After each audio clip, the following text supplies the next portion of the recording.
दोस्तों, बहुत समय पहले एक छोटे से गांव में राजा नाम का एक गरीब और अनाथ लड़का रहता था। बचपन में ही उसके माता पिता का निधन हो गया था और वह अपने चाचा चाची के पास रहने लगा। लेकिन उसके चाचा चाची उसे हमेशा ताने देते और अपमान करते। चाचा कहते, तू हमारे घर पर बोझ है, ना कोई काम का, ना पढ़ाई में। अच्छा, राजा के लिए यह समय बेहद कठिन था। उसके दोस्त स्कूल जाते थे और वह दूसरों के खेतों में काम करके या मवेशियों की देखभाल करके अपना पेट भरता था। एक बार राजा ने किसान के यहाँ मवेशियों की देखभाल का काम शुरू किया, लेकिन कुछ ही दिनों में गाय बीमार हो गई और दूध देना बंद कर दिया। किसान ने गुस्से में राजा को निकालते हुए कहा, तू अपशगुन है, तेरी वजह से मेरे मवेशी भी खराब हो गए। राजा ने फिर गांव के ढाबे पर काम करना शुरू किया। वहां वह झूठे बर्तन धोता और बदले में 2 रोटी मिलती।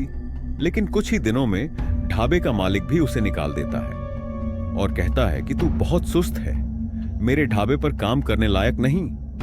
हर बार असफल होने के बावजूद राजा ने हार नहीं मानी। जब भी उसे अपमानित किया जाता, वह खुद से कहता, अगर मैं हार मान लूं तो मेरी जिंदगी हमेशा ऐसी ही रहेगी, मुझे लड़ना होगा। एक रात जब राजा भूखा प्यासा गांव के तालाब के पास बैठा था, उसने आसमान में एक चमकता तारा देखा। उसे लगा जैसे यह तारा उसे संकेत दे रहा हो। उसने खुद से वादा किया, मैं अपनी किस्मत खुद बनाऊंगा, मैं अब अपनी जिंदगी में एक दिन बड़ा काम करूंगा। अगले दिन राजा ने गांव छोड़कर शहर जाने का फैसला किया। वह पैदल ही शहर की ओर निकल पड़ा। भूखा प्यासा, थका हारा, वह एक निर्माण स्थल के पास पहुंचा। वहां के ठेकेदार ने उसे देखा और कहा, काम करना चाहते हो? राजा ने बिना सोचे समझे हां कह दिया।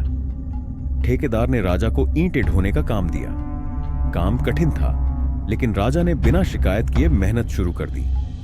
वहां काम करते हुए उसने देखा कि मजदूर अपनी किस को कोसते रहते हैं। लेकिन राजा ने सोचा, अगर मैं इस काम को समझूंगा और मेहनत करूंगा तो एक दिन मुझे मौका जरूर मिलेगा। वह खाली समय में काम को ध्यान से देखता और ठेकेदार से सवाल पूछता। उसने धीरे धीरे निर्माण के हर पहलू को समझना शुरू कर दिया। एक दिन जब ठेकेदार ने उसे बड़ी जिम्मेदारी देने से मना किया, राजा ने कहा, मुझे एक बार मौका दीजिए, अगर मैं असफल हो गया तो मुझे हटा दीजिए। ठेकेदार ने अनमने मन से हामी भरी और राजा ने अपनी से सबको चौंका दिया। राजा की लगन ने मजदूरों के बीच उसे लोकप्रिय बना दिया। सभी उसे पसंद करने लगे और उसकी इज्जत करने लगे।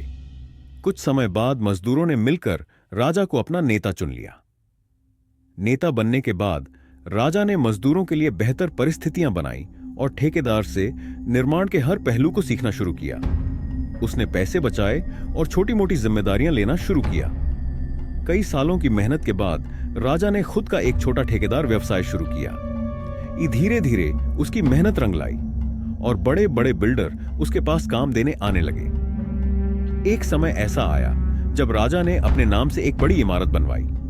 वह अब एक सम्मानित और सफल व्यक्ति बन चुका था। जब राजा अपने गांव लौटा तो वही लोग जो कभी उसे ताने मारते थे अब उसकी तारीफ कर रहे थे। राजा ने गांव में एक स्कूल खोला ताकि गरीब बच्चे पढ़ाई कर सके। उसने अनाथ बच्चों के लिए एक अनाथालय भी बनवाया। राजा की जिद और मेहनत ने उसे यह सिखाया कि सफलता कोई रातों रात मिलने वाली चीज नहीं है। यह धैर्य, मेहनत और सीखने की लगन से मिलती है।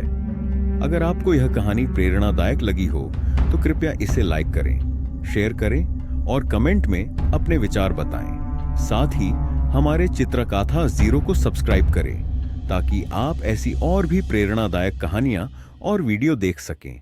धन्यवाद।